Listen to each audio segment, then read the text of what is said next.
Good morning बच्चों। Once again हम लोग अपनी क्लासेस को कंटिन्यू करने जा रहे हैं और हम लोगों ने पिछली क्लासेस में पढ़ लिया है पहला chapter that was the living world और इसके बाद हम लोगों ने पढ़ लिया दूसरा चैप्टर एनसीईआरटी का। दैट पढ़ लिया क्या मतलब पढ़ रहे हैं हम लोग, that is known as biological classification. और अभी तक बायोलॉजिकल क्लासिफिकेशन में हम ये पढ़ पाए कि एक साइंटिस्ट हुए हैं अरिस्टोटल। इन्होंने फर्स्ट साइंटिफिक क्लासिफिकेशन किया था।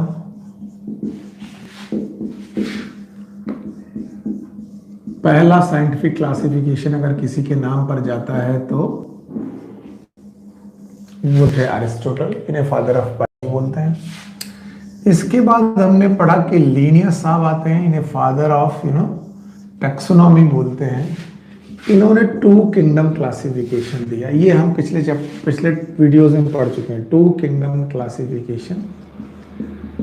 और इन टू किंगडम क्लासिफिकेशन में कुछ अपनी प्रॉब्लम्स हुआ करती थी, उन प्रॉब्लम को सुधारने के लिए फिर कई साइंटिस्ट आए हैं, जैसे कि हैकेल आए और हैकेल ने आपको थ्री किंगडम क्लासिफिकेशन के बारे में बताया। Three kingdom classification,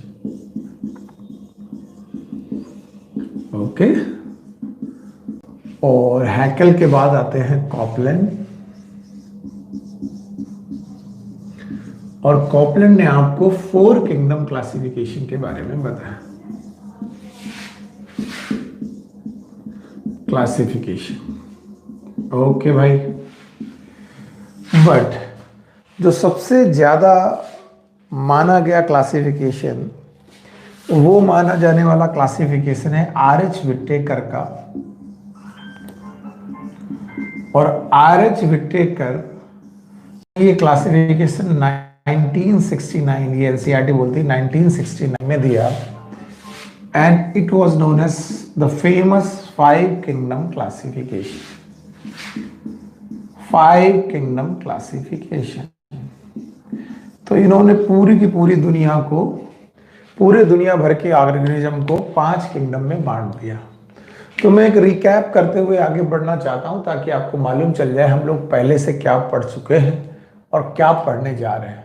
so once I check my video और इसके बाद मैं कंटिन्यू करता हूं। Okay, so as we know the Aristotle is the father of biology. इन्होंने पहला साइंटिफिक क्लासिफिकेशन दिया, जिनमें हार्बुस्ट्रम और ट्री वाला क्लासिफिकेशन था, अनेमा इनेमा वाला क्लासिफिकेशन था। फिर लिनियस साहब आए, टू किंगडम क्लासिफिकेशन दिया। टू किंगडम क्लासिफिकेशन में एक प्लांट किंगडम था और एक एनिमल किंगडम था। फिर इसके बाद हैकेल साहब आए, जिन्होंने प्रोटोक्विस्टा, प्लांट और एनिमल तीन किंगडम बनाए। फिर कोपलैंड आए, जिन्होंने मोनेरा, प्रोटिस्टा, प्लांट और एनिमल बनाया। फिर आर.एच. विटेकर का क्लासिफिकेशन आता है, that is five kingdom classification, जिसका डिटेल आपको आना चाहिए। तो देखिए उन्होंने फाइव किंगडम बताए। उन्होंने बोला पूरी दुनिया को पांच किंगडम में बांटा जा सकता है, फाइव किंगडम क्लासिफिकेशन। तो देखिए पांचों किंगडम में क्या क्या किंगडम हैं जो उन्होंने नाम दिए। पहला किंगडम था मोनेरा, हम सबको मालूम था, इट वाज द मोनेरा। दूसरा किंगडम था प्रोटिस्टा, वेरी गुड। इसके बाद तीसरा किंगडम था फंजाई, और चौथा किंगडम था प्लांट, रादर प्लांटी, और पांचवा किंगडम था एनिमल और एनिमेलिया। देखिए उन्होंने लिनियस के किंगडम की सारी प्रॉब्लम को सॉल्व किया था। जैसे लिनियस के किंगडम में यूनिसेलर मल्टीसेलर एक साथ हुआ करते थे, लेकिन इनके किंगडम में क्लासिफिकेशन में यूनिसेलर और मल्टीसेलुलर अलग अलग कर दिया है। जैसे मोनेरा और प्रोटिस्टा ये दोनों यूनिसेलुलर थे। फंजाई, प्लांट और एनिमल ये मल्टी सेलुलर बेटा किंगडम माने गए, they are the multi cellular kingdom.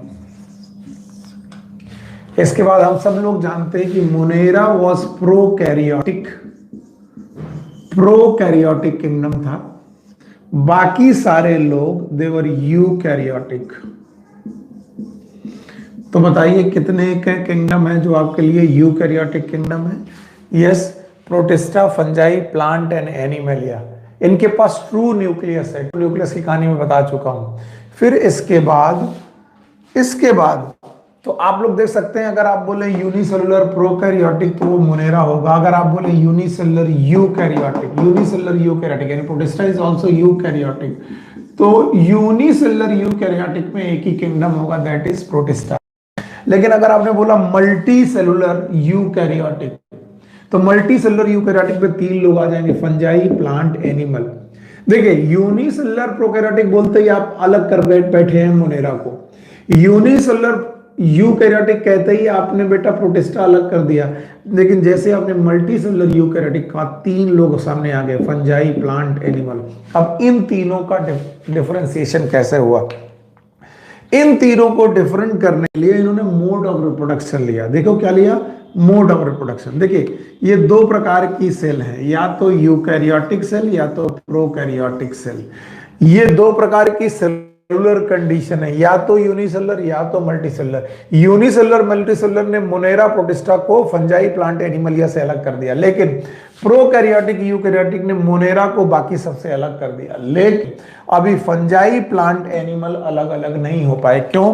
क्योंकि जैसे ही आप मल्टीसेलुलर यूकैरियोटिक बोलोगे, फंजाई, प्लांट और एनिमल तीनों एक साथ आ जाएंगे।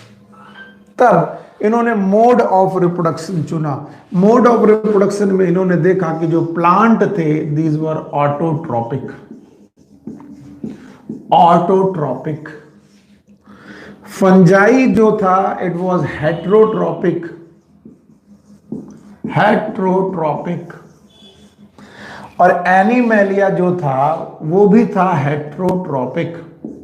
अब देखिए ध्यान से, अगर मैं एक शब्द बोलूं और आपके सामने एक पिक्चर आ जाए तो आप समझ लो क्लासिफिकेशन पूरा हुआ। मैं बोलूं यूनिसेलुलर प्रोकैरियोटिक तो कौन होगा? मोनेरा। इसके अलावा और कोई हो ही नहीं सकता। मैं बोलूं यूनिसेलुलर यूकैरियोटिक तो यूकैरियोटिक बहुत होंगे, लेकिन यूनिसेलुलर यूकैरियोटिक केवल एक ही होगा, दैट इज प्रोटिस्टा। लेकिन अगर मैं बोलूं मल्टी सेलुलर यूकैरियोटिक तो 3 होंगे, फंजाई, प्लांट, एनिमल। लेकिन मैं बोलूं मल्टी सेलुलर यूकैरियोटिक ऑटोट्रॉपिक तो केवल एक होगा, प्लांट। ओके। और अगर मैं बोलूं मल्टी सेलुलर यूकैरियोटिक और एक एनिमलिया।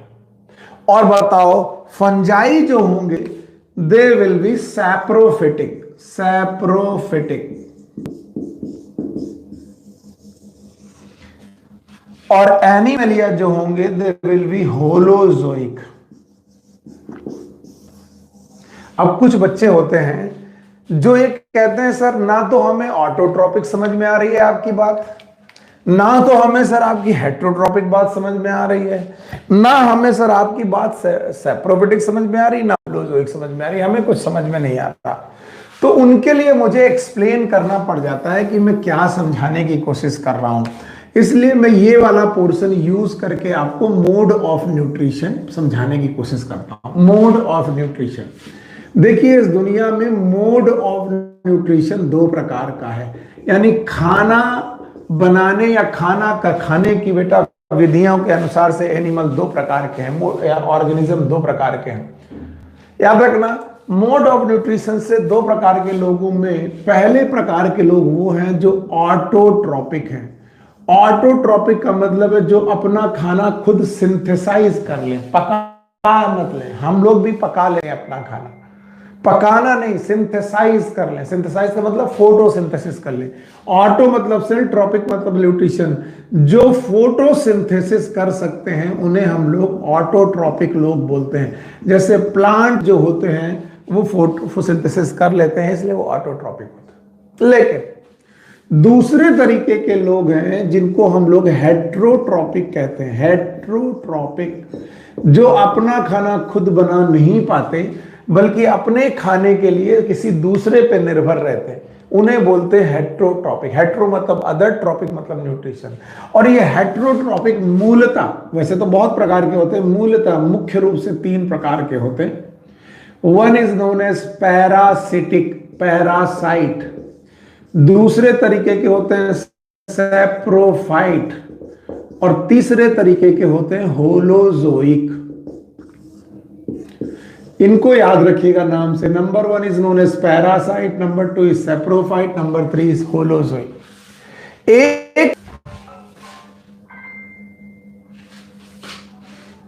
ओके, मे भी वीडियो में कुछ प्रॉब्लम रहा होगा। एक बार फिर से, मोड ऑफ न्यूट्रिशन में जिसमें खुद लोग अपना खाना बना लें वो हो गए ऑटोट्रॉपिक। जिन्हें फोटोसिंथेसिस करनी आती है वो हो गए ऑटोट्रॉपिक। जिन्हें फोटोसिंथेसिस करनी नहीं आती है वो हो गए हेट्रोट्रॉपिक, यानी अपना खाना जो सिंथेसाइज ना कर पाए। जैसे हम लोग अपना खाना पका सकते हैं कि सर कुकर में दाल पका ली, पकाना नहीं है, सिंथेसाइज करना। फोटोसिंथेसिस कर सकते हैं, धूप में खड़े होकर के नहीं कर सकते। तो जो लोग खाना ना सिंथेसाइज कर पाए वो हो गए हेट्रोट्रॉपिक। और हेट्रोट्रॉपिक 3 प्रकार के लोग, पैरासाइट, सैप्रोफाइट, होलोजोइट। ओके, और व्हाट इज पैरासाइट?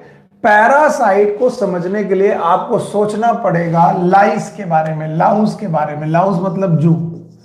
आपकी बॉडी में एक जू रहता है, मान लो सर में एक जू रहता है, तो ये लिविंग ऑर्गेनिज्म है। और वो ह्यूमन की बॉडी में रहता है, तो ह्यूमन भी एक लिविंग ऑर्गेनिज्म है। तो one living organism depend upon another living organism for 2 thing. 2 चीजों के लिए अगर निर्भर है, वन इज फूड और दूसरा शेल्टर, यानी वहीं रहे और वहीं खाए, तो इसे बोलते हैं parasite. When one living organism depend upon another living organism for food and shelter, it is known as parasite। इसी को हम लोग पैरासाइट बोलते हैं।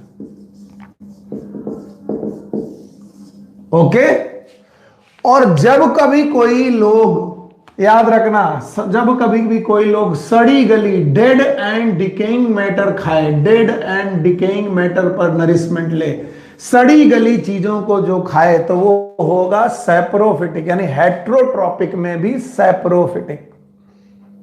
लेकिन अगर कोई एनिमल की तरह खाना खाए, एनिमल की तरह खाने का मतलब है प्रिडेशन करके, जैसे इंजेशन करे, आपने सुना होगा, डाइजेशन करे, एब्जॉर्प्शन करे, yes, ingestion, digestion, absorption, assimilation करे और इजेशन करे। जरा अपने बारे में सोचो, आप खाने का करते हैं इंजेशन, इंजेशन के बाद आप करते हैं डाइजेशन, फिर एब्जॉर्प्शन, फिर एसिमिलेशन, फिर उससे इजेशन करते हैं। होलो मतलब टोटल, जोइक मतलब एनिमल। टोटल एनिमल लाइक अगर कोई न्यूट्रिशन करे तो वो हेट्रोट्रॉपिक में भी होलोजोइक टाइप का न्यूट्रिशन कर लेता है। अब देखिए कितना खतरनाक क्लासिफिकेशन है, आपको पकड़ता आ जाएगा। हमने देखा यूनिसेलुलर और मल्टी सेलुलर, ये जो बेसिस है, it is depend upon number of cell, number of cell. यानी कुछ लोग इस दुनिया में यूनिसेलुलर हैं जैसे मोनेरा एंड प्रोटिस्टा, और कुछ लोग मल्टी सेलुलर हैं जैसे फंजाई, प्लांट एंड एनिमल। इसी को हम लोग बोलते हैं बॉडी ऑर्गेनाइजेशन। किसी की बॉडी है यूनिसेलुलर, किसी की बॉडी है मल्टी सेलुलर। अब यूनिसेलुलर कौन कौन? Monera, protista. मल्टी सेलुलर कौन कौन? Fungi, plant, animal. यहां पर कुछ लोग हैं प्रोकैरियोटिक, कुछ लोग हैं यूकैरियोटिक। तो प्रोकैरियोटिक और यूकैरियोटिक का बेसिस हो गया type of cell. Types of cell का मतलब है कुछ लोगों की सेल प्रोकैरियोट और कुछ लोगों की सेल यूकैरियोट। और तीसरा तरीका है मोड ऑफ न्यूट्रिशन। देखो, मोड ऑफ न्यूट्रिशन, कुछ लोग हैं ऑटोट्रॉपिक, कुछ लोग हैं हेट्रोट्रॉपिक। तो आपने देखा कि 5 किंगडम क्लासिफिकेशन को अलग अलग पढ़ने के लिए 3 मुख्य बेसिस हैं। चलो मेरे साथ दोहराओ। पहला मुख्य बेसिस बॉडी ऑर्गेनाइजेशन, दूसरा मुख्य basis it is known as type of cell, तीसरा मुख्य basis it is mode of nutrition. Sir बोले हमें तो बिल्कुल समझ में नहीं आ रहा, बड़ा खिचपिच हो गया है। मैं कहूंगा अपनी दिमाग को क्लियर करके बैठो और जो जो मैं पूछता जाऊं, जो मैं शब्द बोलूं उसका एक सेंटेंस का एक शब्द बोलना। चलो मेरे साथ बोलो। बोलो यूनिसेलुलर कितने लोग? आप बोलोगे मोनेरा और प्रोटिस्टा। मैं बोलूं मल्टी सेलुलर कितने लोग? आप बोलोगे 3, फंजाई, प्लांट, एनिमल। तो बताओ यूनिसेलुलर मल्टी सेलुलर ने 2 और 3 में विभाजित किया? यस। अब मैं जवाब पूछ रहा हूं, यूनिसेलुलर प्रोकैरियोटिक कितने लोग? तो बोलोगे सर यूनिसेलुलर में प्रोकैरियोटिक तो केवल 1, मोनेरा। फिर मैं बोलूं यूनिसेलुलर यूकैरियोटिक कितने लोग? 1, कौन? प्रोटिस्टा। यूनिसेलुलर में यूकैरियोटिक 1 ही है, यूकैरियोटिक और भी है लेकिन वो मल्टी सेलुलर है। फिर इसके बाद मैं बोलूं मल्टी सेलुलर यूकैरियोटिक, आपने बोला सर 3 लोग, फंजाई, प्लांट, एनिमल। मैंने कहा मल्टी सेलुलर यूकैरियोटिक ऑटोट्रॉपिक तब आपने कहा केवल एक, बोलो कौन? प्लांट। मैंने बोला मल्टी सेलर यूकैरियोटिक हेट्रोट्रॉपिक, तो आपने कहा दो सर, फंजाई एंड एनिमल दोनों हेट्रोट्रॉपिक है। फिर मैंने कहा multi cellular eukaryotic heterotrophic saprophytic, अब तो केवल एक है, बोलो कौन? फंजाई। और मैंने बोला multi cellular eukaryotic heterotrophic holozoic, बोलो कितना है? बोलेंगे सर एक ही है, और वो कौन है? एनिमल। तो बताओ इन 5 किंगडम क्लासिफिकेशन को डिवाइड करते वक्त, क्लासिफाई करते वक्त बताइए विटेकर ने कितनी बेसिस ली? पहली बेसिस ली यस बॉडी ऑर्गेनाइजेशन, या तो यूनिसेलुलर या तो मल्टीसेलुलर। दूसरी बेसिस ली टाइप ऑफ सेल, या तो प्रोकैरियोटिक या तो यूकैरियोटिक। और तीसरी बेटा बेसिस ली मोड ऑफ न्यूट्रिशन, या तो ऑटोट्रॉपिक या तो हेट्रोट्रॉपिक। तो इसके बाद मैं 5 किंगडम क्लासिफिकेशन का बेसिस लिखने वाला हूं, तो अगर आप बेसिस लिखने में मदद करेंगे तो काफी अच्छा रहेगा। चलिए 5 किंगडम क्लासिफिकेशन को रिवाइज करके हम आगे बढ़ते हैं। 5 kingdom classification, yes very good, जिसमें से 5 किंगडम है। Number 1 is Monera, number 2 is protista, fungi, plant and animal, जिनको यूनिसेलुलर और मल्टीसेलुलर किंगडम के रूप में बांटा गया। यूनिसेलुलर और मल्टीसेलुलर किंगडम में कौन आया? यूनिसेलुलर में Monera, protista, multicellular fungi, plant and animal. Okay, इसके बाद उन्हें प्रोकैरियोटिक और यूकैरियोटिक में बांटा गया, जिसमें Monera is prokaryotic, all other are eukaryotic. फिर उनको मोड ऑफ न्यूट्रिशन में बांटा गया, और मोड ऑफ न्यूट्रिशन की बेसिस पर कुछ लोग ऑटोट्रॉपिक, कुछ लोग हेट्रोट्रॉपिक। जो अपना खाना खुद बना ले वो ऑटोट्रॉपिक, जो दूसरे के बने हुए खाने पर डिपेंड रहे उन्हें बोलेंगे हेट्रोट्रॉपिक। तो एक तरीके से देखा जाए तो बेसिस ऑफ 5 किंगडम क्लासिफिकेशन क्या है, मैं एक बार लिख देता हूं, basis of 5 kingdom classification.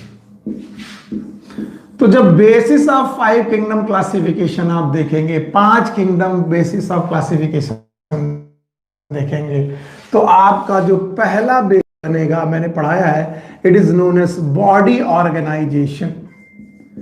Body organisation, या फिर एनसीईआरटी जब आप पढ़ेंगे तो वहां पर लिखा हुआ मिलेगा थैलस ऑर्गेनाइजेशन। बात एक ही है, या तो बॉडी या तो थैलस आपका यूनिसेलुलर हो सकता है या तो मल्टीसेलुलर हो सकता है। आप ये बेसिस कभी ना भूलें, या तो लोग यूनिसेलुलर हो सकते हैं या तो लोग मल्टीसेलुलर हो सकते हैं। ठीक है, दूसरा बेसिस ऑफ क्लासिफिकेशन है, yes it is known as types of cell. और टाइप्स ऑफ सेल जो बेसिस ऑफ क्लासिफिकेशन है, इसमें 2 प्रकार के लोग हैं। एक है प्रोकैरियोटिक, आपको मालूम है कौन है प्रोकैरियोटिक, और एक है यूकैरियोटिक। जो प्रोकैरियोटिक हैं उनके न्यूक्लियस में there is no nuclear membrane, उनके न्यूक्लियस में न्यूक्लियर मेम्ब्रेन नहीं पाई जाती, ये सब लोग जान जाओ। और यहां पर ट्रू न्यूक्लियस है, यूकैरियोटिक का मतलब होता है ट्रू न्यूक्लियस है। तो दूसरा बेसिस ऑफ क्लासिफिकेशन है टाइप ऑफ सेल। नाउ तीसरा बेसिस ऑफ क्लासिफिकेशन जो है, it is mode of nutrition. Mode of nutrition, तो 3 मुख्य बेसिस जिनकी बेसिस पर 5 किंगडम क्लासिफिकेशन को क्लासिफाई किया गया है, वो है ये। मोड ऑफ न्यूट्रिशन में कुछ लोग हैं ऑटोट्रॉपिक, यस, और कुछ लोग हैं हेट्रोट्रॉपिक।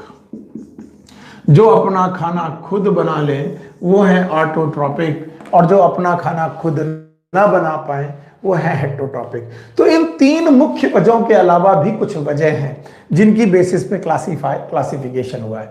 वो इन तीनों के अलावा और कौन सी वजह हैं जिन बेसिस पर क्लासिफाई किया गया है, उसको मैं समझाने की कोशिश करता हूं। चौथी वजह है सेल वॉल। आप तब तक समझ नहीं पाएंगे जब तक मैं इसे डिटेल में ना पढ़ा दूं। याद करिए लीनियस के क्लासिफिकेशन को हमने बोला था, लीनियस के क्लासिफिकेशन में 2 ही तरीके के लोग थे। एक वो थे जिनमें सेल वॉल प्रेजेंट थी, याद करो, और एक ऐसे लोग थे जिनमें सेल वॉल एब्सेंट थी। अगर एब्सेंट वालों को बोलें तो ये ऑल एनिमल है। ऑल एनिमल, जितने भी दुनिया में एनिमल हैं उनमें सेल वॉल प्रेजेंट होती कि एब्सेंट होती? सर एब्सेंट होती है। लेकिन जिनमें सेल वॉल प्रेजेंट होती है वो कौन कौन हो सकते हैं? पहला बन था बैक्टीरिया, याद रखना बैक्टीरिया। तो जो बैक्टीरिया था उसमें जो सेल वॉल थी याद रखना, मैं इसको यहां से हटा दे रहा हूं ताकि आप कंफ्यूज ना हो। जो बैक्टीरिया था उसमें सेल वॉल थी नॉन सेलुलोजिक, बिना सेलुलोज की बनी हुई। अगर सेलुलोज की नहीं बनी थी तो बैक्टीरिया की सेल वॉल किसकी बनी थी? सर जी, बैक्टीरिया की सेल वॉल बनी थी पेप्टाइडोग्लाइकन नाम के केमिकल से, पेप्टाइडोग्लाइकन नाम के सब्सटेंस से। तो इसका मतलब है बैक्टीरिया के पास सेल वॉल जरूर होती है, लेकिन वो सेलुलोज की नहीं बनी होती है, वो पेप्टाइडोग्लाइकन की बनी होती है। Once I want to check video, okay. तो वो बनी होती है बेटा पेप्टाइडोग्लाइकन की, याद रहेगा। दूसरा बंदा था फंजाई। यस, फंजाई के पास भी सेल वॉल होती है, लेकिन वो भी नॉन सेलुलोजिक होती है, आपको याद रखना पड़ेगा। यानी वो भी सेलुलोज की नहीं बनी होती है, और वो बनी होती है काइटिन नाम के सब्सटेंस की। किसकी बेटा? काइटिन नाम के सब्सटेंस की। इसके बाद जो सेल वॉल होती है एल्गी की, ब्रायोफाइटा की, टेरिडोफाइटा की, ओके, जिम्नोस्पर्म की, या फिर एंजियोस्पर्म की, यानी बाकी सारे प्लांट की जो सेल वॉल होती है, it is made up of cellulose. ये सेलुलोज और पेक्टिन नाम के सब्सटेंस की बनी होती है, सेलुलोज और पेक्टिन नाम के। इसीलिए ऐसी सेल वॉल को हम लोग सेलुलोजिक सेल वॉल कहते हैं, सेलुलोजिक सेल वॉल। याद रहेगा। तो हमको मान के चलना चाहिए कि हमारे पास एल्गी भी हैं, फंजाई भी हैं, बैक्टीरिया भी हैं। तो हमारा जो चौथा बेसिस है क्लासिफिकेशन का, वो होगा टाइप ऑफ सेल वॉल। चौथा बेसिस होगा टाइप ऑफ सेल वॉल। आप ना भूलें तो अच्छा रहेगा। तो भैया पहला बेसिस है बॉडी ऑर्गेनाइजेशन, दूसरा बेसिस है type of cell. Type of cell में या तो प्रोकैरियोटिक है या तो यूकैरियोटिक है।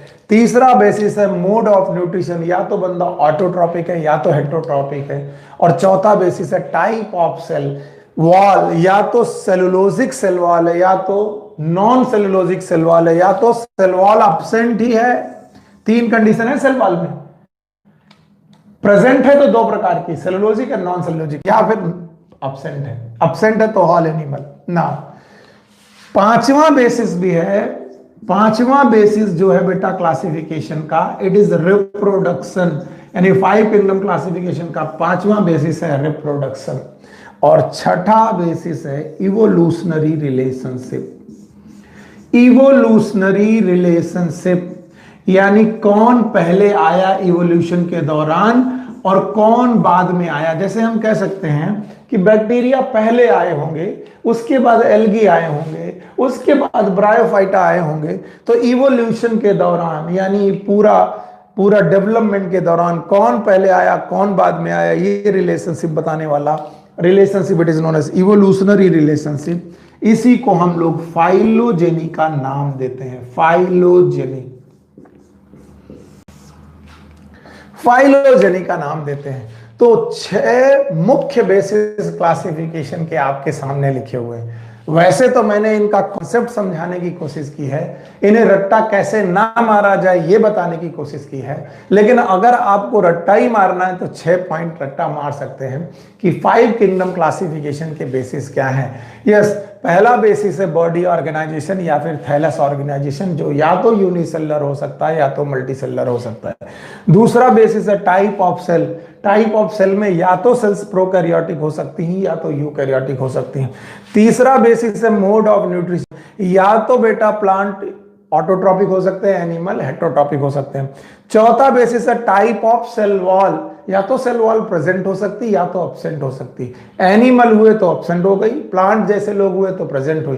प्रेजेंट हुई तो दो प्रकार की हो सकती है, या तो सेलुलोजिक या तो non cellulosic. Bacteria non cellulosic, fungi non cellulosic. इसके अलावा रिप्रोडक्शन करने का तरीका ये भी बेसिस ऑफ क्लासिफिकेशन में था। और छठा इवोल्यूशनरी रिलेशनशिप, ये भी बेसिस ऑफ क्लासिफिकेशन में थी। तो ये 6 बेसिस ऑफ क्लासिफिकेशन आपके सामने हमने लिख दिए। ये एनसीईआरटी में लिखे हुए थे जिनको मैंने समझाने की कोशिश की। तो चलो Basis of five kingdom classification are given here. Number one is body organization. Thank you very much. Number two is type of cell. Thank you very much again. And number three is mode of nutrition. Number four is type of cell wall. Number five is reproduction. Number six is evolutionary relationship. Okay. अच्छा, इन basis of classification से जुड़े हुए दो question में आपकी तरफ ध्यान दिलाना चाहता हूं, क्योंकि ये दोनों क्वेश्चन नीट में पूछे गए हैं और ये कभी ना कभी नीट में दोबारा पूछे जा सकते हैं। पहला क्वेश्चन मुझे याद आता है, इट इज अराउंड 2001 का क्वेश्चन है। उस क्वेश्चन का में लिखा हुआ था which is the major basis of five kingdom classification, which is the major basis of, पहला क्वेश्चन है major basis of five kingdom classification. Five kingdom classification का मेजर बेसिस क्या है और वहां पर ऑप्शन क्या थे, आप देख करके दंग रह जाएंगे। पहला ऑप्शन था body organisation, very good. Body classification का भी सर ने पढ़ाया, मैंने पढ़ाया। दूसरा ऑप्शन लिखा हुआ था types of cell, very good. Types of cell भी बेसिस ऑफ क्लासिफिकेशन था, क्योंकि या तो प्रोकैरियोट थे या तो यूकैरियोट थे। तीसरा बेसिस था मोड ऑफ न्यूट्रिशन। अब आप इन तीन बेटा ऑप्शन देखकर चौथा ऑप्शन आप all of the above expect कर रहे होंगे। मैं भी ये सोच रहा था कि इसका answer all of the above हो, लेकिन उन बदतमीजों ने ऑप्शन दिया, चौथा ऑप्शन दिया नन ऑफ द अबव। अब ये क्वेश्चन मुश्किल हो गया। क्यों? क्योंकि इस क्वेश्चन में body organisation is also the basis of classification, type of cell is the basis of classification, mode of nutrition is the basis of classification. ये तो तीनों बेसिस ऑफ क्लासिफिकेशन है। लेकिन अब आपको क्वेश्चन सुनना पड़ेगा मेजर बेसिस, मुख्यतः किस पे डिपेंड है? सब पे डिपेंड है, लेकिन मुख्यतः it is depend upon mode of nutrition. ये मोड ऑफ न्यूट्रिशन पे क्यों डिपेंडेंट है? याद करो, यूनिसेलुलर और मल्टीसेलुलर विभाजित करते ही दो प्रकार के लोग मिल गए थे। यूनिसेलुलर में मोनेरा और प्रोटिस्टा, और यहां फंजाई, प्लांट और एनिमल। अब फंजाई, प्लांट और एनिमल को किस बेसिस पे बांटा गया था? Mode of nutrition. Even Monera और प्रोटिस्टा को भी किस बेसिस पे बांट सकते हैं? मोड ऑफ न्यूट्रिशन से। इसी वजह से फाइव किंगडम क्लासिफिकेशन का मेजर बेसिस क्या निकला? It is mode of nutrition. तो ये आंसर बहुत ध्यान से समझिएगा। अच्छा, इसके बाद रिसेंट ईयर में, मुझे ईयर तो याद नहीं है सही से, ये 2013 या 14 हो सकता है, मे भी 12 भी हो सकता है। 12, 13, 14 इसी सालों में कभी आया है। और क्वेश्चन ऐसा ही था, विच ऑफ द फॉलोइंग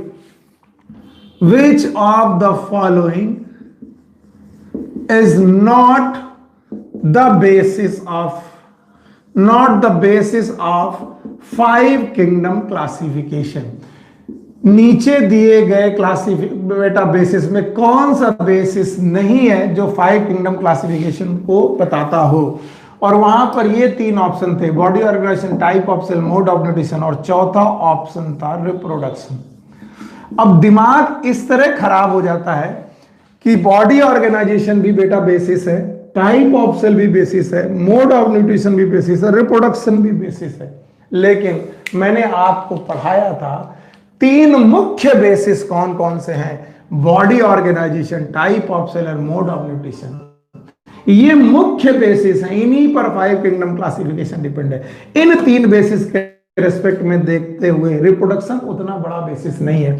तो इस ऑप्शन में आंसर क्या लगेगा कि reproduction is not the basis of, although reproduction is the basis of classification. लेकिन क्वेश्चन के हिसाब से ये तीन को तो डिनाई कर ही नहीं सकते, केवल रिप्रोडक्शन ही ऐसा मिलेगा जिसको डिनाई किया सकता है, क्योंकि ये तीन तो मेन बेसिस ऑफ क्लासिफिकेशन है। तो फाइव किंगडम क्लासिफिकेशन से जो क्वेश्चन बनते हैं वो कई बार बहुत ही मुश्किल पैदा कर देते हैं। तो मैं आपसे कहूंगा कि five kingdom classification question solve करते वक्त बहुत ध्यान दें। अच्छा, इतना सब पढ़ लेने के बाद अब आप अपनी बुक के पेज नंबर 17 में आएंगे, और पेज नंबर 17 में उन्होंने एक चार्ट बनाया है। अगर वो चार्ट आप बिना देखे कर सकते हैं तो आपको फाइव किंगडम क्लासिफिकेशन बहुत अच्छी तरीके से समझ में आया, मैं ये मान लूंगा। देखिए मेरे साथ करिए, आप अपने तरीके से मत करिए। उन्होंने यहां पर लिखा हुआ है कैरेक्टर्स, कि कुछ कैरेक्टर्स की बेसिस पर 5 किंगडम क्लासिफिकेशन को अलग अलग करते हैं।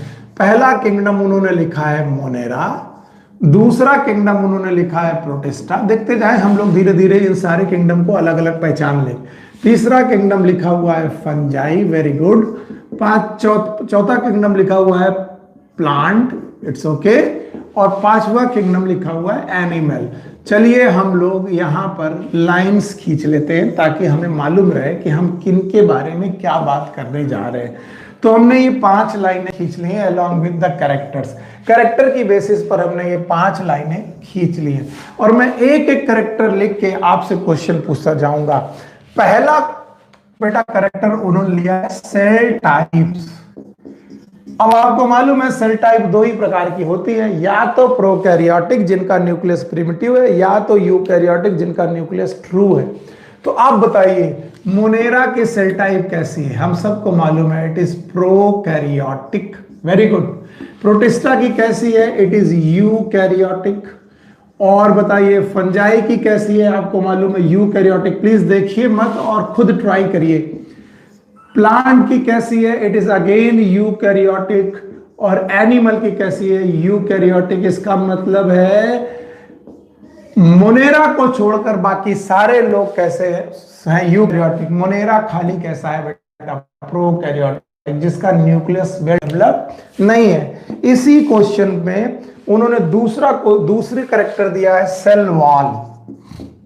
चलिए सेल वॉल के बारे में सोचते हैं। सेल वॉल मोनेरा की कैसी है? मोनेरा मतलब बैक्टीरिया। बैक्टीरिया की सेल वॉल नॉन सेलुलोजिक है। कैसी है बेटा?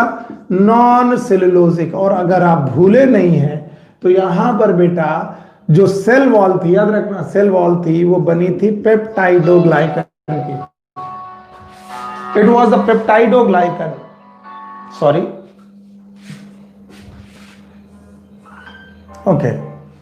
तो याद रखना सेल वॉल यहां पर पेप्टाइडोग्लाइकन की बनी है, इसका मतलब नॉन सेलुलोजिक है। अब आते हैं प्रोटिस्टा। प्रोटिस्टा में सेल वॉल अब्सेंट भी हो सकती है, प्रेजेंट भी हो सकती है, क्योंकि कुछ लोग प्लांट जैसे हैं, कुछ लोग एनिमल जैसे हैं। जब प्रेजेंट होगी देखेंगे वो कैसी होगी जब मैं प्रोटिस्टा पढ़ा रहा हूंगा। ज्यादातर समय पे इट में भी सेलुलोजिक अगर प्रेजेंट हुई, और नहीं तो अब्सेंट हो सकती। Okay, now fungi. फंजाई में सेल वॉल प्रेजेंट है, लेकिन again it is non cellulosic cell wall. ये नॉन सेलुलोजिक सेल वॉल है और यहां पर ये बनी हुई है काइटिन की। आपको याद रखना पड़ेगा काइटिन एक नाइट्रोजन कंटेनिंग सुगर है। नाउ प्लांट में बेटा सेल वॉल प्रेजेंट है, और सेल वॉल जो प्रेजेंट है वो है सेलुलोज की, यानी एल्गी, ब्रायोफाइटा, टेरिडोफाइटा में सेल वॉल सेलुलोज की बनी है, और एनिमल में सेल वॉल ही एब्सेंट है, यानी कि सेल वॉल प्रेजेंट नहीं है। इस तरीके से तुमने दूसरा कैरेक्टर अपनी तरीके से कर लिया। अगर आप नोटबुक में या बुक में देख के कर रहे हैं तो मैं समझूंगा कि आप सही परफॉर्म नहीं कर रहे। तीसरा, इन्होंने न्यूक्लियर मेम्ब्रेन कहां प्रेजेंट होगी और कहां एब्सेंट होगी? बताइए प्रोकैरियोटिक लोगों में न्यूक्लियर मेम्ब्रेन कैसी होती है? एब्सेंट, क्योंकि बेटा न्यूक्लियस के चारों तरफ न्यूक्लियर मेम्ब्रेन ना हो तभी वो प्रोकैरियोट। प्रो मतलब प्रिमिटिव, कैरियन मतलब न्यूक्लियस, एब्सेंट। यूकैरियोटिक में प्रेजेंट, यहां पर भी प्रेजेंट, फंजाई में, प्लांट में भी प्रेजेंट, और एनिमल में भी प्रेजेंट। यानी बाकी सब जगह बेटा न्यूक्लियर मेम्ब्रेन प्रेजेंट है एक्सेप्ट मोनेरा। अगला कैरेक्टर वो लेते हैं बॉडी ऑर्गेनाइजेशन। मुझे पूरा विश्वास है कि आप बॉडी ऑर्गेनाइजेशन को अच्छी तरीके से समझा देंगे। बॉडी ऑर्गेनाइजेशन जल्दी बताइए, मोनेरा कैसे थे? Yes sir, it was unicellular. Sir ji ये यूनिसेलुलर थे। प्रोटिस्टा कैसे थे? सर ये भी यूनिसेलुलर थे, इसमें कोई डाउट नहीं है, ये भी यूनिसेलुलर थे। फंजाई कैसे थे? They are multi cellular. हमें इतना याद रखना है फंजाई मल्टी सेलुलर है और इनकी बॉडी थैलस लाइक है, थैलस लाइक बॉडी। प्लांट भी बेटा मल्टी सेलुलर हैं, आपको याद रखना है, और एनिमल भी मल्टी सेलुलर है। तो बाकी 3 लोग मल्टी सेलुलर हैं और 2 लोग हैं यूनिसेलुलर। दो लोग यूनिसेलुलर में, कौन कौन यूनिसेलुलर है? मोनेरा और प्रोटिस्टा। बाकी तीनों लोग बेटा मल्टीसेलुलर हैं। इसके बाद आता है मोड ऑफ न्यूट्रिशन। जब आप मोड ऑफ न्यूट्रिशन की बात करते हैं तो देखिए आपको क्या क्या मालूम होना चाहिए। खाना बनाने की विधि, प्लांट कैसे, मैं देखो उल्टा चल रहा हूं, प्लांट पढ़ाने की कोशिश कर रहा हूं। प्लांट है ऑटोट्रॉपिक, ये अपना खाना खुद बना लेते हैं। यस, एनिमल कैसे हैं? हेट्रोट्रॉपिक, आपको मालूम होगा ये अपना खाना नहीं बना पाते हैं। यस, फंजाई कैसे हैं? हेट्रोट्रॉपिक, ये भी अपना खाना नहीं बना पाते। लेकिन जब ये दोनों हेट्रोट्रॉपिक हैं तो इन दोनों में क्या डिफरेंस है? ये है सेप्रोफिटिक। सेप्रोफिटिक का मतलब है ये सड़ी गली चीजें, डेड एंड डिकेइंग चीजें खाते हैं। कौन? फंजाई। जबकि एनिमल है वो होलोजोइक, जो मार के खाते हैं 5 स्टेप में। तो इन 3 लोगों को बड़ी आसानी से देख लिया गया। प्लांट है autotrophic, fungi heterotrophic, animal heterotrophic, fungi heterotrophic में सेप्रोफिटिक, एनिमल हेट्रोट्रॉपिक में होलोजोइक। अब बचे 2 लोग, एक बचा मोनेरा और एक बचा प्रोटिस्टा। मोनेरा में वेरियस मोड ऑफ न्यूट्रिशन है, वेरियस मोड ऑफ न्यूट्रिशन, यानी कि इसमें दोनों तरीके लोग हैं, ऑटोट्रॉपिक भी हैं, हेट्रोट्रॉपिक भी हैं। क्या आपने साइनोबैक्टीरिया का नाम सुना है? साइनोबैक्टीरिया एक प्रकार का बैक्टीरिया है जो मोनेरा से बेटा बिलोंग करता है, जो ऑटोट्रॉपिक न्यूट्रिशन है। बाकी बढ़िया हेट्रोट्रॉपिक है। तो एक बार क्वेश्चन पूछा गया कि सबसे विभिन्न प्रकार की मेटाबॉलिज्म, सबसे ज्यादा डाइवर्सिटी इन मेटाबॉलिज्म किसमें है? It is Monera. मोनेरा से बेहतर मोड ऑफ न्यूट्रिशन किसी के पास नहीं। सारे तरीके का, बेहतर का कहने का मतलब है सारे तरीके का मोड ऑफ न्यूट्रिशन कौन रखता है? मोनेरा। इसके अलावा प्रोटिस्टा भी various type of mode of nutrition रखते हैं। इनके पास भी ऑटोट्रॉपिक लोग हैं, इनके पास भी हेट्रोट्रॉपिक लोग हैं। तो 5 किंगडम क्लासिफिकेशन में दिए गए चार्ट में से मैंने 5-6 के 6 करेक्टर आपको सिखा दिए। Number 1 is known as cell type, number 2 is cell wall, number 3 is nuclear membrane, number 4 sorry 5 है, number 4 is body organisation and number 5 is mode of nutrition. ये पेज नंबर 17 में दिया गया, आपके पास दिया गया पोर्शन है जो 5 किंगडम क्लासिफिकेशन की बेसिस का एक चार्ट है जो आपको मालूम होना चाहिए। और मैंने कोशिश की कि आपको रटना ना पड़े, समझ में आ जाए। अगर ये समझ में आ गया है तो आप देख सकते हैं मैंने कहीं कोई चीज रटाई नहीं और आपसे जो भी चीज है उसके हिसाब से बताने की कोशिश की। अगर आपको ये समझ में आ जाता है तो आइए कुछ लिमिटेशंस ऑफ 5 किंगडम क्लासिफिकेशन की बात करते हैं। 5 किंगडम क्लासिफिकेशन की कुछ और विशेषताओं की बात करते हैं जो पेज नंबर 18 को बिलोंग करेंगी, और वो पेज नंबर 18 को बिलोंग करने पर क्या क्या बताएंगी। एक बार आप इस क्लासिफिकेशन को देख लीजिए, अगर आपको समझ में आ गया हो तो वेरी गुड। आप लोग एक बार इसे देख लीजिए, अगर आपको नहीं समझ में आया तो भी बताइए, अगर समझ में आ गया हो तो देख लीजिए। देखिए मैं एक एक करके सारी चीजें, एक एक करके मैं सारी चीजों को डिफाइन करने की कोशिश कर रहा हूं। ओके, पहला मैंने यहां पर करेक्टर लिया है सेल टाइप। सेल टाइप में मोनेरा प्रोकैरियोटिक, बाकी सारे लोग यूकैरियोटिक, इसमें कोई डाउट नहीं। सेल वॉल, सेल वॉल में Monera non cellulosic cell wall, Protista में सेल वॉल में भी प्रेजेंट में भी absent, fungi non cellulosic cell wall, plant में सेलुलोजिक सेल वॉल और एनिमल में cell wall absent. Okay, now nuclear membrane पढ़ते वक्त हमने देखा मोनेरा में एब्सेंट, बाकी सब जगह पर न्यूक्लियर मेम्ब्रेन प्रेजेंट है। याद रखना बॉडी ऑर्गेनाइजेशन में मोनेरा यूनिसेलुलर, प्रोटिस्टा यूनिसेलुलर, बाकी सारे लोग मल्टीसेलुलर है, ये याद रखने की बात है। नाउ मोड ऑफ न्यूट्रिशन में various mode of nutrition Monera का है, various mode of nutrition protista का है, लेकिन इन दोनों वेरियस में ज्यादा रिच है मोनेरा, सबसे बढ़िया मोनेरा है। फंजाई का जो मोड ऑफ न्यूट्रिशन है वो हेट्रोट्रॉपिक सेप्रोफिटिक है, प्लांट का जो मोड ऑफ न्यूट्रिशन है ये ऑटोट्रॉपिक है, और एनिमल का मोड ऑफ न्यूट्रिशन जो है वो हेट्रोट्रॉपिक होलोजोइक है। अच्छा, 5 किंगडम क्लासिफिकेशन के कुछ बहुत बढ़िया कैरेक्टर। पहले हम लोग के सिस्टम को डिफाइन करते हैं। अगर आपको याद हो लीनियस हो तो लीनियस ने 2 किंगडम क्लासिफिकेशन बताए थे, अगर आपको याद हो 2 किंगडम क्लासिफिकेशन, और टू किंगडम क्लासिफिकेशन बताते वक्त उन्होंने बताया था एक किंगडम हो सकता है प्लांट और दूसरा किंगडम हो सकता है एनिमल। आपको याद होगा,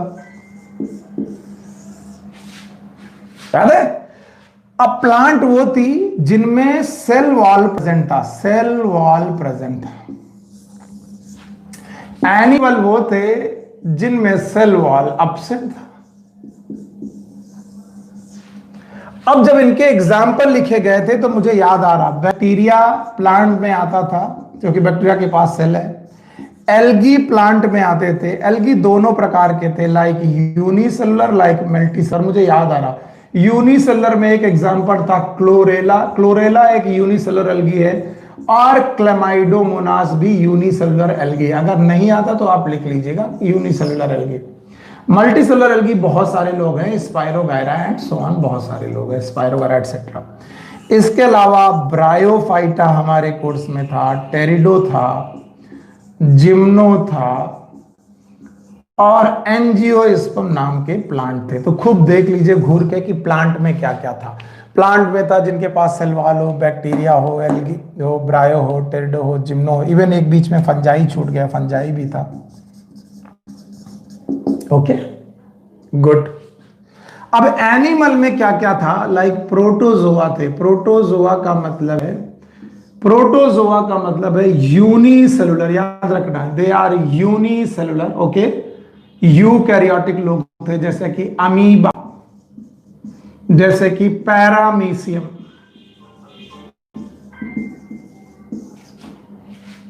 इसके अलावा पोरीफेरा थे, सीलेंट्रेटा थे। हमें मालूम है सीलेंट्रेटा, पोरीफेरा, टीनोफोरा से कॉर्डेटा तक थे, हम सबको मालूम है कॉर्डेटा तक थे।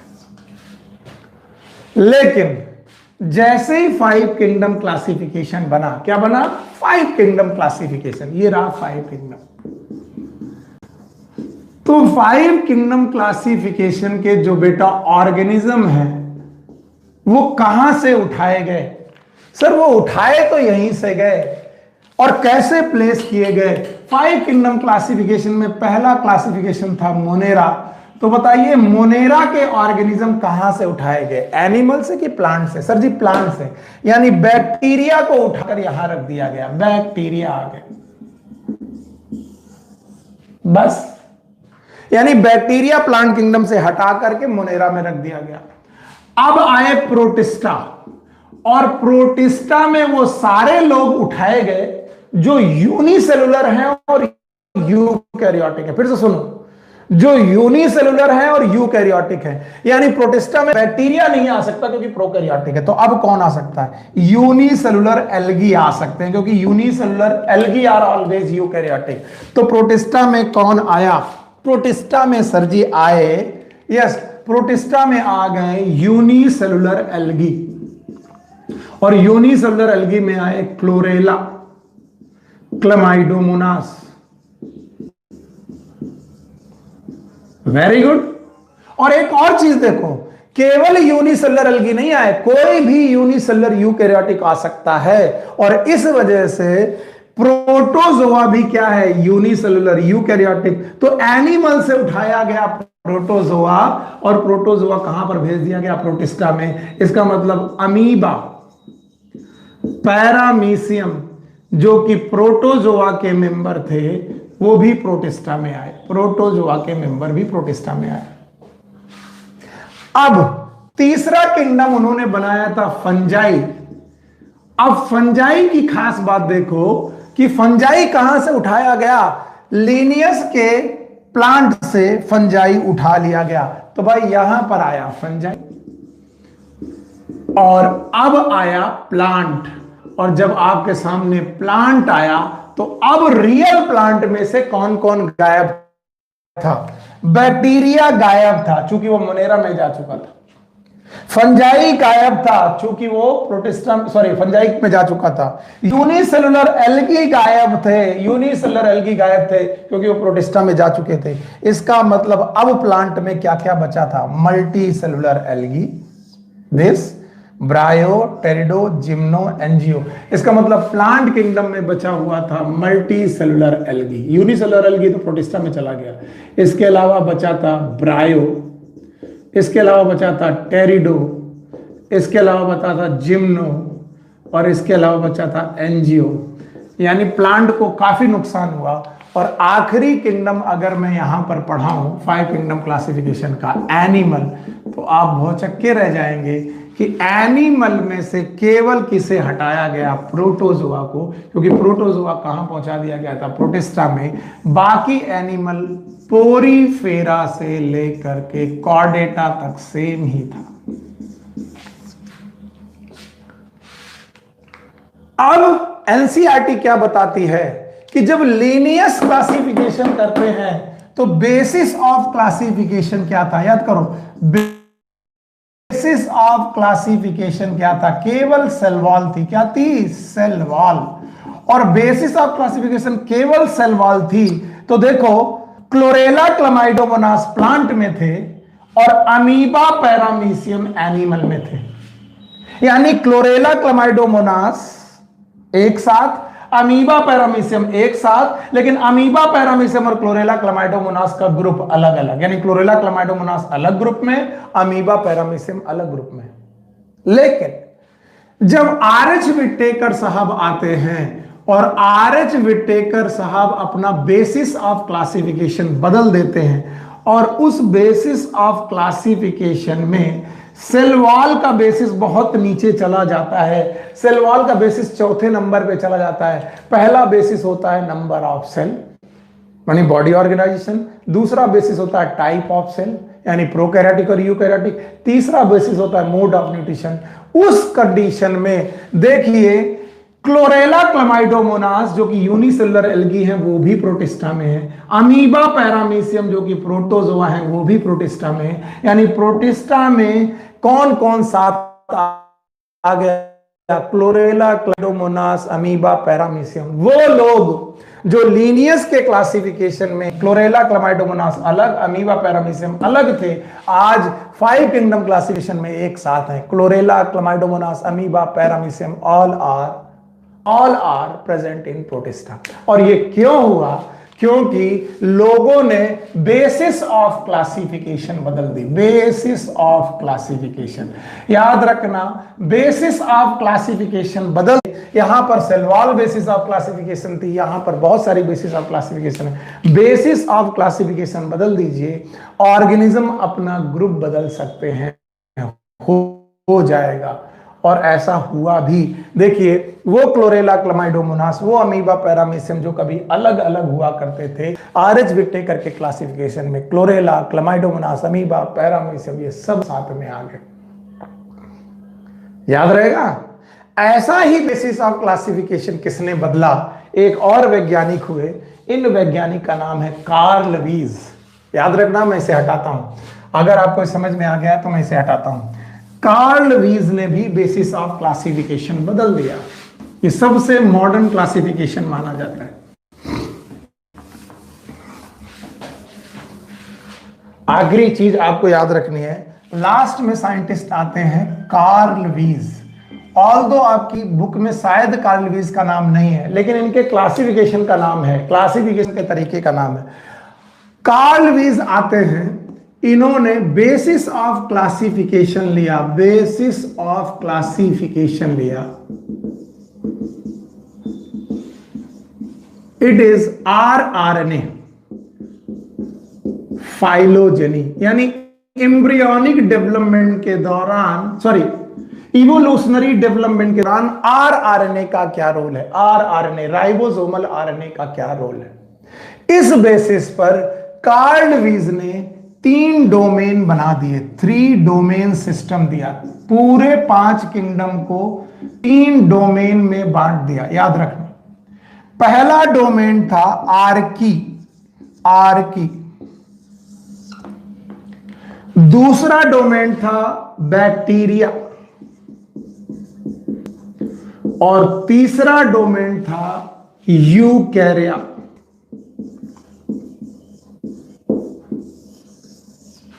फिर से देख, पहला डोमेन था आर्की, दूसरा डोमेन था बैक्टीरिया, तीसरा डोमेन था यूकैरिया।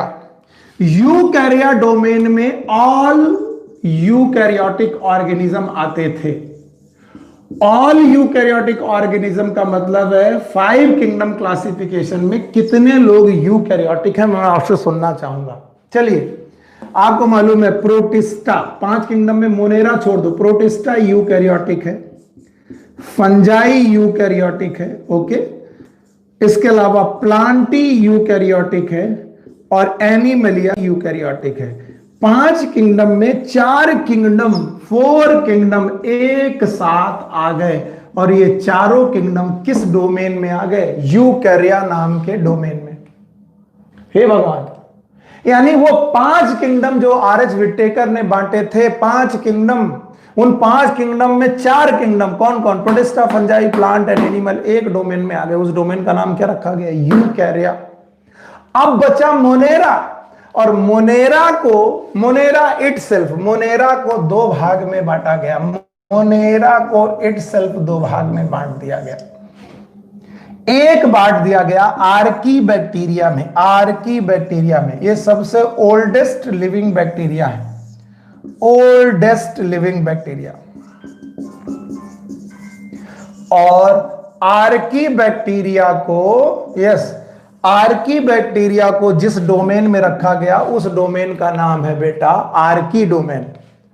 और दूसरे मोनेरा को बांटा गया यू बैक्टीरिया में, ट्रू बैक्टीरिया में, और ट्रू बैक्टीरिया को जिस डोमेन में रखा गया उस डोमेन का नाम था बैक्टीरिया। तो देखा जाए 4 ये हो गए, protista, fungi, plant and animal. Monera को फर्दर 2 भागों में बांट दिया गया, आर्की बैक्टीरिया और यू बैक्टीरिया। तो 4 ये और 2 ये, इस तरीके से 6 किंगडम क्लासिफिकेशन का एक रूपरेखा तैयार हुई। मैं ये नहीं कह रहा हूं, फिर से मैं बोल दे रहा हूं कि इसी को 6 किंगडम क्लासिफिकेशन कहते हैं। मैंने ये कतई नहीं कहा कि this is known as 6 kingdom classification, no, this is known as 3 domain system. लेकिन इन 3 डोमेन में, एक डोमेन में 4 किंगडम चले गए और एक डोमेन 2 पार्ट में बढ़ चुका, तो 4 और 2 मिलाकर 6 किंगडम क्लासिफिकेशन की रूपरेखा बन पाई। और इस तरीके से कार्ल वीस को 3 डोमेन और फर्दर 6 किंगडम क्लासिफिकेशन के बारे में देखा और सुना जाता है। इस तरीके से मैंने 5 किंगडम क्लासिफिकेशन के मेजर टॉपिक आपके सामने डिस्कस कर लिए, जो आपकी एनसीईआरटी में मेजर बातें हैं 5 किंगडम क्लासिफिकेशन से रिलेटेड। तो आप पेज नंबर 18 तक, आप अपनी एनसीईआरटी का पेज नंबर 18 तक बिफोर किंगडम मोनेरा तक पढ़ डालिए, क्योंकि इसके बाद मैं एक एक किंगडम उठाऊंगा, 5 किंगडम क्लासिफिकेशन के हर एक किंगडम को उठा करके एक एक करके उसे डिस्कस करूंगा। सो आज की क्लास यहीं तक।